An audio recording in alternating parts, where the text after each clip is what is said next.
Março de 1996, Nova York, Estados Unidos. Howard andava pelo escritório pensando em seu futuro. Daqui a pouco vai encontrar com um amigo e contar que em breve será um homem solteiro. Sua única preocupação é somente com seu filho de 10 anos, afinal, como falar sobre a separação com ele? Mas todas essas perguntas vão sumir para sempre quando alguém corta a garganta de Howard. Essa e outras 4 histórias policiais trazem a realidade da divisão de homicídios nova-iorquina na série Homicídios New York. Eu sou Beto Ribeiro e este é o Crime S.A., especial caso comentado e também dicas de séries. Olá, sejam todos muito bem-vindos. Por favor, não deixe de se inscrever, curtir, compartilhar, ligar o sininho, marque nas suas mídias sociais, marque a todos nas mídias sociais. Se puder, seja membro, se puder, está tudo certo. E você venha comigo até o final desta epopeia aqui de uma série longa, mais curta, boa, mais ruim, como já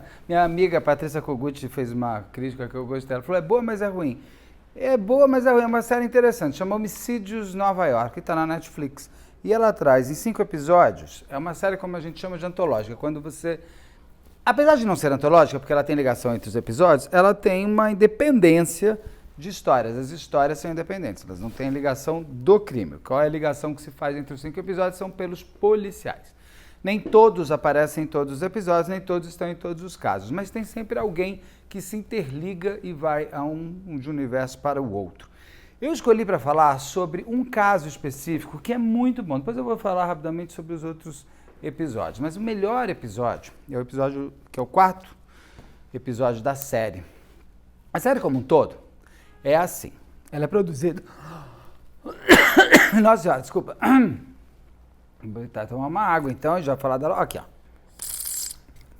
Até barulhinho, ó. Ó a Detinha linda aqui com a gente, me salvando, inclusive, do afogamento. Então, a série é produzida pelo Dick Wolf. O Dick Wolf é um dos maiores produtores de crime nos Estados Unidos de produtos audiovisuais. Ele que faz o Law & Order, ele que criou e produz o Law & Order. Então, ele tem categoria suficiente para saber fazer e ele fez muito bem uma série. Mas nem todos os casos são tão impactantes como é este 4º caso, que é um caso familiar. E é um caso que mistura um pouco de Suzane com Elis Matsunaga. Por quê? E eu não vou te contar de cara para você entender um pouco. A série ela traz sempre os mesmos policiais, eles têm um ato muito heróico durante todo o processo. De alguma maneira se fala inclusive das carreiras deles ao longo de cada um dos episódios e assim por diante.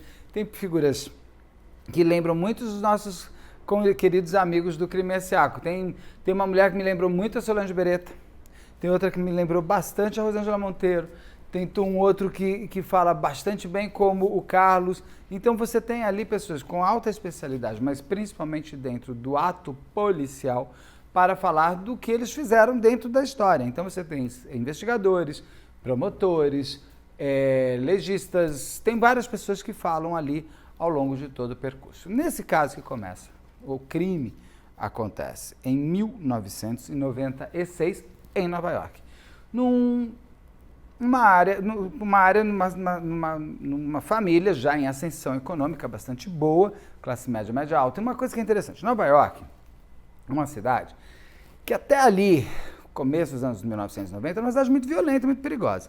Eu lembro quando eu fui a primeira vez, em 1997, ela estava recém saindo, assim, chegando lá, o Giuliani tinha entrado o prefeito, que tinha feito lá o negócio lá, o Tolerância Zero e tudo mais, então a cidade estava começando a ficar menos violenta. Eu já chego num ano que as pessoas falam, você não sabe o que era isso daqui 2, 3 anos atrás. Eu lembro de passar em filmes que se o carro quebrasse em algumas ruas de Nova York, a pessoa praticamente morria, tinha que sair correndo, tudo, ia ser torturado, horrível. Então Nova York era uma cidade muito preocupante de violência, coisa que hoje não é mais. Hoje a principal violência de Nova York é o terrorismo, né? E esse é uma violência que a gente não controla, né? É muito difícil. Por mais que tenha inteligências, eles têm, vira o 11 de setembro. Que ainda falarei do 11 de setembro em setembro. E aí, lá nessa cidade ainda violenta, você tem uma área em Manhattan, na ilha principal, você tem 2 divisões, 2 polícias de homicídio. Tem até um dos casos que eu vou falar sobre isso que divide, é bem interessante. E essa daqui acontece em Midtown, na área ali de Nova York, numa área onde, vindo de uma família de classe média alta, nova-iorquina, aos meus olhos, eles seriam classe alta, mas falam que é classe média alta aos olhos dos nova-iorquinos. Um cara que vem de uma família chamado, o nome dele é Howard Pilmer, ou Palmer, ou Pilmer, para a gente falar mais fácil aqui, Howard Palmer. O Howard, ele vem de uma família judaica, de religião judaica, onde ele, na situação dele, como é que é? Ele nasce lá em 1956. O pai dele já começou a ter da época, um dos principais varejos e, ao mesmo tempo, também atacados de material de escritórios. E vamos lembrar que em 1996, quando ele morre, era o auge, né? A papelaria era de tudo muito bom. A gente não tinha... O que é esse alarme? Vamos desligar o carro? Está me atrapalhando. Parou. Então, em 1996, a gente tinha um auge muito forte de papelaria, né? Não tínhamos tantas coisas de... Mas, gente, dá para desligar esse bodego? Desligou. Então, não tínhamos tanto. Então, a papelaria era algo muito necessário. A gente gostava bastante. Eu ainda gosto de uns papéis mesmo, mas ainda gosto. Então, eles estavam no ápice. Era uma empresa que vendia muito. Ele estava ganhando muito dinheiro. Já estava faturando, segundo uma das pessoas que é entrevistada, $1 milhão por mês. Isso era um altíssimo faturamento à época. Então, os vento em popa. O cara estava com 40 anos. Ele vinha de um casamento que ele tinha tido de uma namoradinha, essa eterna namoradinha que ele conheceu por aí. Cadê meu óculos, gente? Sem óculos não dá para ler. Pegar esse mesmo.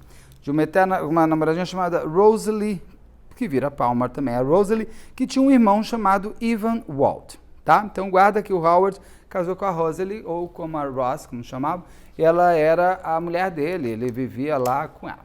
A família dele aceita a moça, porque gostava muito dele e ele gostava dela, mas estava tudo certo, ninguém tinha muita coisa contra ela, não. O Howard ele casa em 1982, em 1986 ele tem um filho, que era a grande paixão da vida dele, o Philip. E ele chega até 1996, com 40 anos, com a empresa indo super bem, de polpa. Ele era um bonitão ele, mas ele já não estava mais tão feliz com a relação dele no casamento. Inclusive, por quê? Ele, além do negócio, de ter o negócio que ele herdou do pai, o pai vivo, o pai dele, o Frank, entrega para o filho o negócio, e ele, além de ter recebido e estar crescendo esse negócio de papelaria com o pai, ele resolve também abrir uma rede de cafeterias, que levava o nome, inclusive, de Philip, do filho. Nessa rede de cafeteria, ele vai ter que colocar na vida dele aquele que vai ser a pior coisa que podia acontecer. Essa Rosalie tinha um irmão, tem um irmão, porque eles estão vivos, que é o Ivan Wald. É um cara do tipo invejoso, ele tem inveja, nasceu dele ficou. Ele tinha muita inveja do cunhado dele. Por quê? O cunhado dele, não é porque o cunhado dele tinha ganhado, é que o cunhado dele trabalhava, né, gente? Se ele também não tivesse, se ele também não trabalhasse, ele não ia fazer nada, não ia crescer nada o negócio do pai. E ele ainda cria um novo negócio, que é essa rede de cafeterias. Quem estava cuidando dessa rede de cafeterias, no dia a dia, era a mulher do Howard, a Rosalie, que chama o irmão dela, esse demônio chamado Ivan. O Ivan gostava muito de mandar. Por mais que os funcionários falassem, olha, o Howard pediu para ser assim, ele gritava e falava, do jeito que eu quero aqui. Que é isso. É dele, mas é meu. Sabe assim?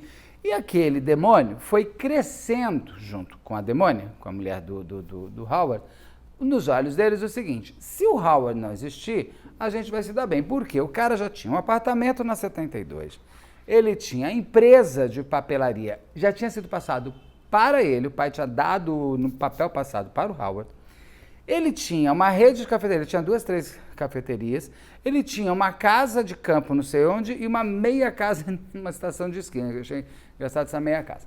Então ele tinha um patrimônio muito bom em dólar. E fora isso, o Howard também tinha uma coisinha que vai chamar muita atenção, um seguro de vida de mais de $1 milhão. O Howard, então, já está querendo se separar da esposa e ele não conta isso para ninguém. Ele já está no processo, ele quer se separar daquela mulher, sei lá, porque ele não está gostando mais dela. E no meio disso tudo, ela contrata uma babá para cuidar uma tutora para cuidar do seu filho, que é um menino já estava com 10 anos, né? Mas tudo bem, era uma tutora que ficava levando o menino para cima e para baixo, meio motorista, tudo para poder fazer. O menino tinha muitos esportes, aquilo, ela ficava meio que cuidando do garoto. E a tutora vai ter um papel fundamental. Mas lá em 1996, a polícia é acionada, o corpo de Howard é encontrado. Encontrado no escritório e na facada, mas muita facada. A gente já sabe, já aprendeu com a doutora Rosângela Monteiro que facada é proximidade, proximidade é amor e ódio. Né? Então, ali tinha a cena, era terrível, porque você tinha o homem todo escarafunchado lá na faca e tinha também um sangue, uma gota de sangue lá no banheiro, que mostrava que a pessoa tinha lavado a mão. E tinha também algumas outras coisas. Por exemplo, tinha uma mensagem que a Rosalie tinha deixado para o Howard perguntando: oi, onde você está? Estou tentando te encontrar. Você vai vir para casa? Agora são 8h15 da noite. Agora são 9 horas. Eu cheguei em casa entre 8h15 e 8h20. E ficou dando muito certinho, uma mensagem muito estranha. O que aconteceu? Você fala assim, mas quem deixa uma mensagem dessas? Uma pessoa que, em princípio, ela está preocupada se ela vai para casa dela. Ela fala: escuta, gato, cadê você? Tô querendo dormir, tô querendo jantar, você vai vir ou não para casa? Não tinha uma naturalidade. O que tinha naquela mensagem eram muitas informações de álibi. Isso chama a atenção da polícia naquele momento, mas mesmo assim não é por conta disso que ele consegue ir lá e prender a pessoa. O sangue do menino, lá, o sangue, eles são coletados, ainda não existia tanto assim o DNA, apesar de já ter sido feito aqui no Brasil, no caso Evandro, mal feito, como foi que se descobre depois que aquela ossada era do Bossi e não de uma menina, ou seja, né? E lá nos Estados Unidos eles ainda estavam falando: ó, não dá pra gente levar isso tão a sério ainda, é importante, mas vamos com calma aí. 96. Eles coletam os sangues todos ali e começam a fazer todo o mapeamento. O que chama muito a atenção para a polícia? Logo em seguida que o Howard morre, quando ele vai para ser velado e tudo mais, para o velório, depois para o enterro, 2 dias depois, primeiro que na comunidade judaica e também americana, você recebe as pessoas em casa, né? E a judaica recebe ainda mais dias depois para você na casa da pessoa que morreu. No caso do Howard, não foi na casa deles, no apartamento lá da Rosalie, foi na casa do avô, do Frank, a pedido, em princípio, do neto. Pediu para ser ali. A mulher falou: ok, pode vir. Porque já mostra que ela não estava querendo que a mulher recebesse ninguém em casa, que devia ter bodega ali. Quando ela, 2 dias depois, que já foi o final da cerimônia e tudo mais, ela chega com umas pessoas na empresa para vender a empresa. Ela falou: ó, já foi, tá? Não sei mexer nisso não, já estou pronto para vender. Os funcionários, inclusive, se juntam e falam: peraí, vai vender o quê? Tá, gente, todo mundo gosta daqui, nós somos o comercial, sem comercial isso daqui não existe em nada, então você vai vender pra gente. Eles formam um grupo de pessoas e eles vendem. Uma empresa importante chamada King. Não sei como é que está hoje em dia, mas ela era boa, ela tinha umas lojas e tal. E eles vendem, e ela vende, mas ela vende em dois dias já está vendido. Saca já o seguro de vida ali. E nas cafeterias, inclusive, elas começam a ter, o irmão dela começa a se achar já o dono, então ele já se coloca como dono. Com um detalhe: quem também trabalhava nas cafeterias, a pedido, era a irmã do Howard, do morto. A irmã do Howard questiona, inclusive a cunhada, fala: escuta, pai, agora, o que está acontecendo? O pai do Howard é um homem que ficou ligando para a polícia durante todos os anos que pôde. Ele ficou ligando para a polícia para saber do caso do filho dele. E ele desconfia de cara da Nora. Só que a Nora coloca ele de escanteio, até fala para a cunhada: olha, ou você está com a gente ou está com ele. Até a menina, ela era adotada, então ela deve ter até se utilizado, falar: ó, tá vendo, você é adotado, você vai ficar com eles, aqui você... Ela falou: não, vou ficar com meu pai. E a família do Howard simplesmente se distancia totalmente da Rosalie, e ela não deixava o avô ver o neto, nem a tia ver os sobrinhos. Uma tristeza horrorosa. A avó também não podia ver o neto e tal. Sendo que, vamos lembrar, ela não era oficialmente acusada de nada. E ninguém dizia que ela tinha matado o Howard. Então, é uma coisa assim, ela já se antecipa a muitas coisas. E nessa toada da investigação, que vai se pegando coisas, eles começam, por exemplo, a colocar cartazes, um ano depois que dá tudo, que as coisas... Por quê? O sangue, inclusive, um dos sangues que depois o DNA vai dar, que é uma gota encontrada, é uma gota que confere ser do irmão do irmão da Rosalie. Só que tinha uma conversa assim, essa gota de sangue caiu quando? Porque o irmão da Rosalie, ele andava pelo escritório, uma vez que uma das lojas de cafeteria era dentro do escritório de papelaria. Então ele podia ter se cortado antes. Ué, é diferente assim, eu nunca fui lá, tem uma gota minha lá, peraí, por que você tem uma gota de sangue? Não tinha. Ele tinha uma possibilidade muito mórbida. O cara tinha corte na mão, porque é aquilo que a gente já aprendeu também, quando você acaba se cortando, mas ele inventou qualquer coisa, ele trabalhava numa cafeteria, se cortar com faca é fácil. Então, assim, ele conseguia, eles tinham arcabouços de coisas, mas eles não conseguiam fechar a materialidade de uma possível prisão. E ela vai, linda, leve e solto, essa mulher e esse irmão dela vão seguindo. Um ano depois, eles começam a colocar uns cartazes, isso é muito comum nos Estados Unidos, segundo a polícia, segundo os policiais na série, eles colocam cartazes em memória da vítima e por conta de não ter sido solucionado. E as pessoas arrancavam, eles puseram uma câmera para saber quem é que estava arrancando. Quem é que estava arrancando os cartazes? A Rosalie e o irmão dela. Perguntam para ela, por que você está arrancando esses cartazes? Ela fala, porque isso não é bom para os meus negócios, não. Você está colocando muito perto das minhas cafeterias, não quero. Tudo apontava que deveria ser o casal, o irmão e a irmã. Mas como que você prova que são eles os assassinos? E essa ausência de prova faz com que nada aconteça.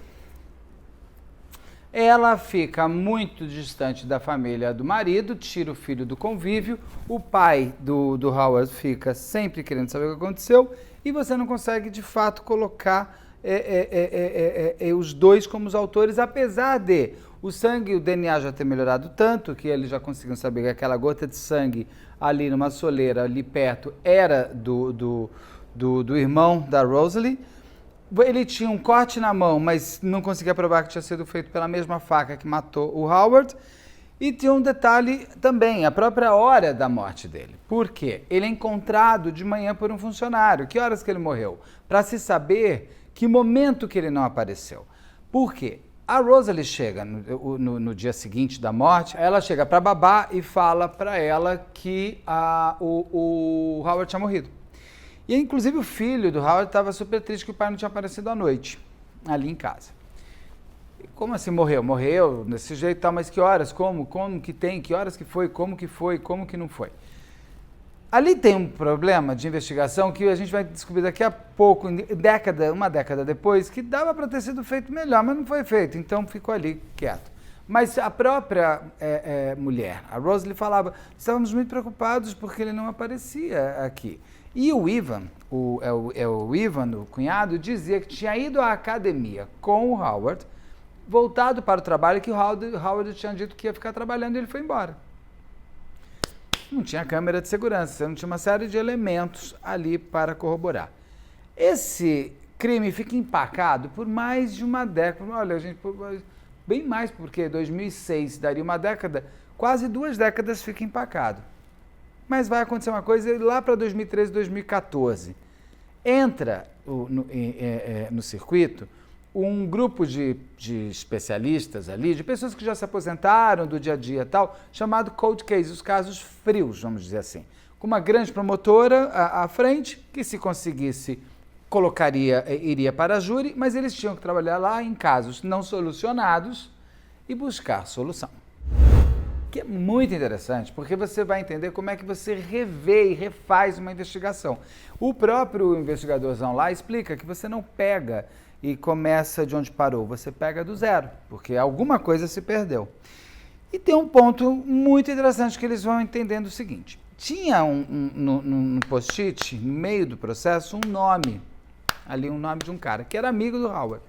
que ligaram para ele e falaram assim, escuta, você viu o Howard há quanto tempo? Que falaram de você que você é um grande amigo? A gente ia se encontrar, mas não se encontrou. Ele, então tá, obrigado. Mas isso é uma super informação. Esse investigador fala, peraí, deixa eu entender isso daqui. Liga para o cara e fala, me conta a história de como é que foi. Falou, olha, eu e o Howard tínhamos combinado de nos encontrarmos às 8h15 da noite num bar. E eu já estava lá e ele não foi. E isso não é comum. Eu liguei para a casa dele, liguei para o escritório, mas não aconteceu. Eu fui embora, eu preocupado, mas fui embora. Não tinha celular, isso, aquilo, até já existia, mas não era uma coisa, nem todo mundo queria ter. Você podia poder ter, mas nem todo mundo queria ter. E ele foi embora. Eu mesmo fui ter meu primeiro celular, acho que em 98. Porque no Brasil, então, era impossível, né? A gente ia pagar tudo. Mas lá nos Estados Unidos era mais fácil. Não se explica na série se ele tinha celular ou não e se ele ligou, mas acredito que ele não tivesse. Se tivesse, o cara podia ter ligado também e não ter tido resposta. Mas o fato é, esse amigo disse, isso não era comum do Howard. Ele avisava quando não ia e ele iria. Ele não sei por que ele não foi, quer dizer, sei porque ele morreu. Mas com certeza ele iria me avisar, ele teria ido. Eu liguei. E o cunhado tinha dito o seguinte, que ele deixou lá e ele falou que ia ficar trabalhando. Não, ele não falou que ia ficar trabalhando. E tinha tido um outro ponto importantíssimo. Um dos funcionários do escritório tinha ouvido o Howard gritando e brigando com a esposa, com a Rosalie, chamando ela inclusive de puta, de vaca, não sei o que lá, sua idiota e tal. Parece que ele tinha descoberto alguma coisa com relação a ela. Porque essa mulher, essa Rosalie, tinha um passado que a condenava. Ela tinha trabalhado com um dentista, inclusive, e ela tinha desviado $150 mil desse dentista. E o Philip, o Café Philip, já estava devendo mais de $14 mil de impostos que ela desviou também e não pagou. Talvez esse tenha sido o motivo dele ter chamado ela de ordinária. O fato é que quando a polícia saca, lá atrás ainda em 1996, que podia ser ela, por conta dessas dívidas eles conseguem prender. Só que ela já tinha ganhado o seguro de vida do Howard, ela usou, pagou e caiu fora, dela podia sair. Por isso que ela some de vez e vai e fala para a família do Howard, olha, vocês estão querendo me prender, então vocês não vão mais ter, nem o neto de vocês vai ter, porque inclusive um dos pontos de briga maior entre o Howard e a Rosalie era a custódia do garoto, que o Howard não iria abrir mão do filho, ele era apaixonado pelo filho, pelo Philip. E a mãe via no Philip a possibilidade do dinheiro. Então, ela também não ia abrir mão do Philip.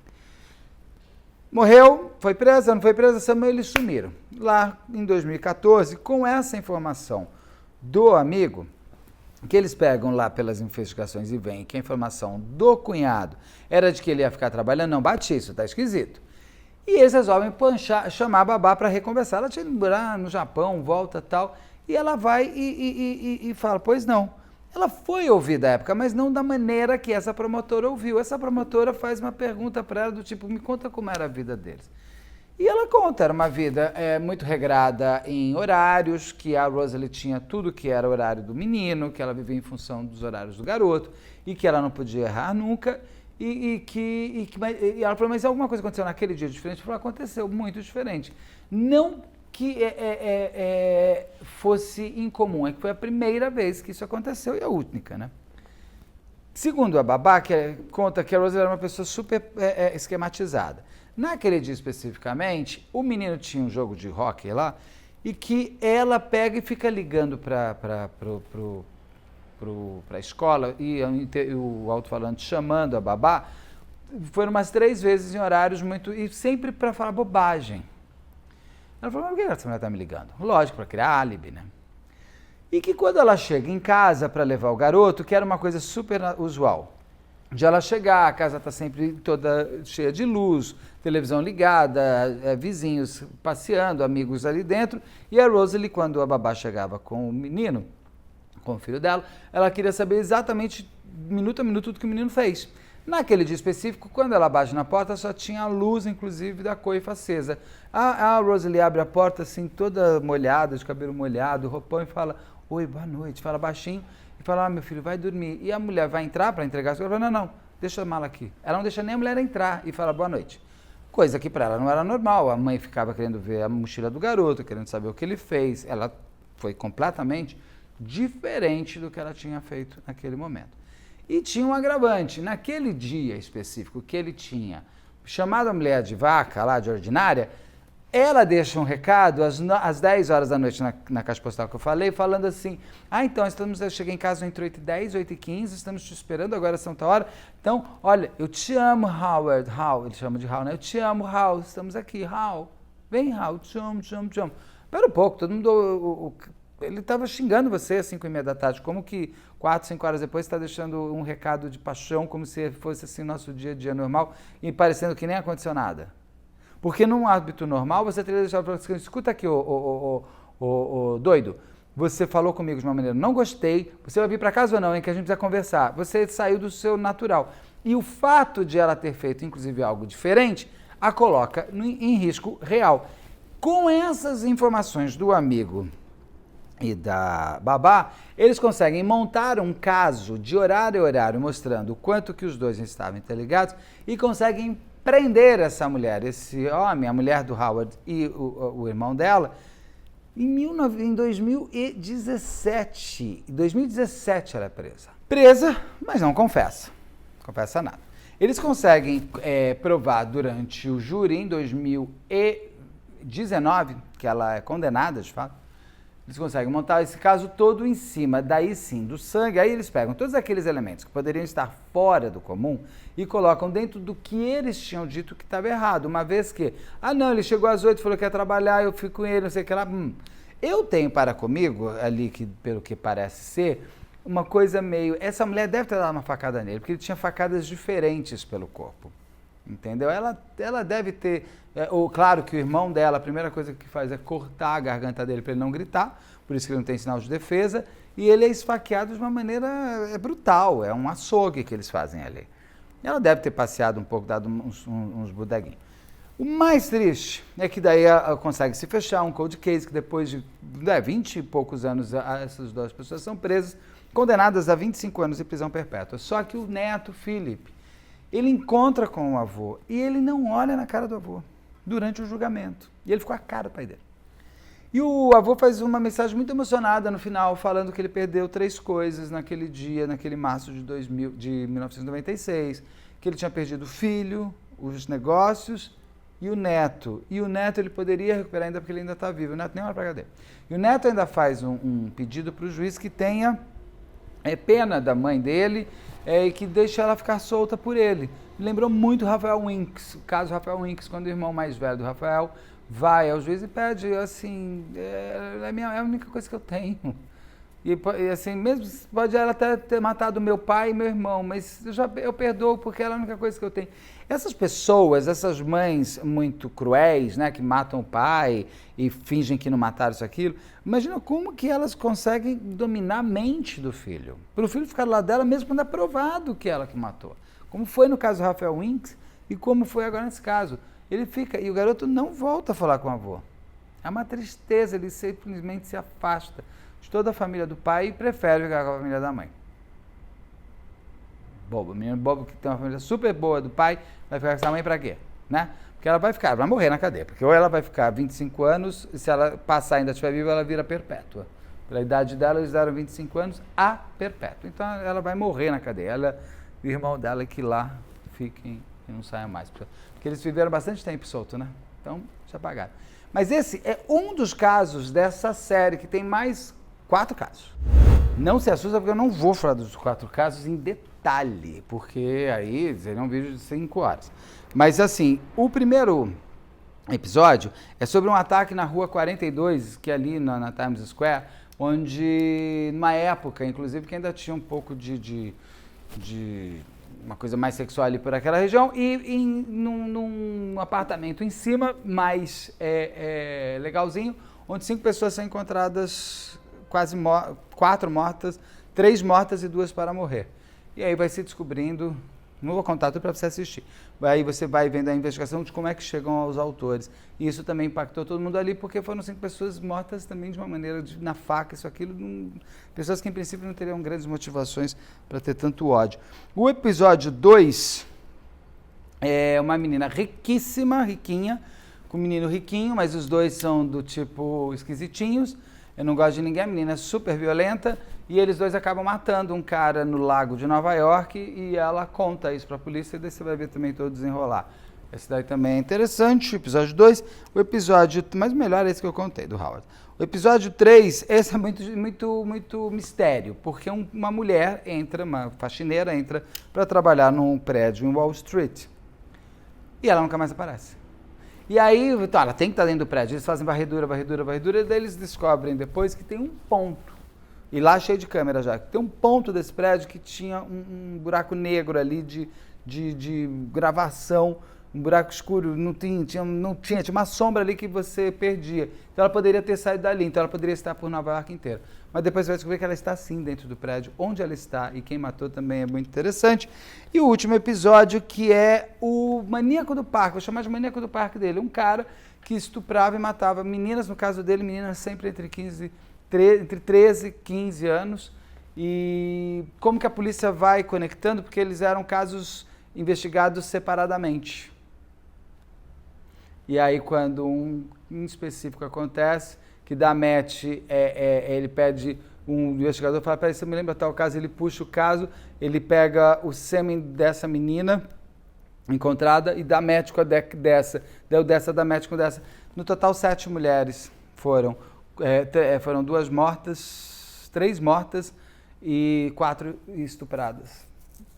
Então, como que a polícia consegue chegar nele? Ele foge para Miami, é muito legal porque você tem essa coisa. E no final, todos os 5 episódios se amarram, porque o primeiro episódio que fala com um cara aqui, o último episódio refala daquele caso. Então, ele vira um círculo. É interessante por isso. E tem lá o trabalho dos policiais, tem o fator de como eles são, tem essa coisa heróica, é bem legal.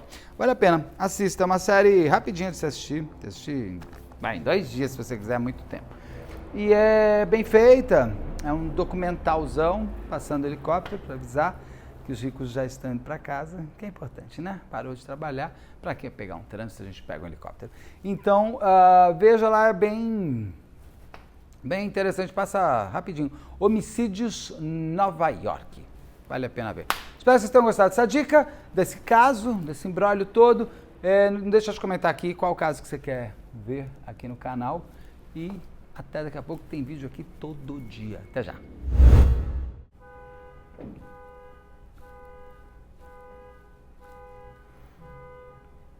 Para. Menino. Tira isso.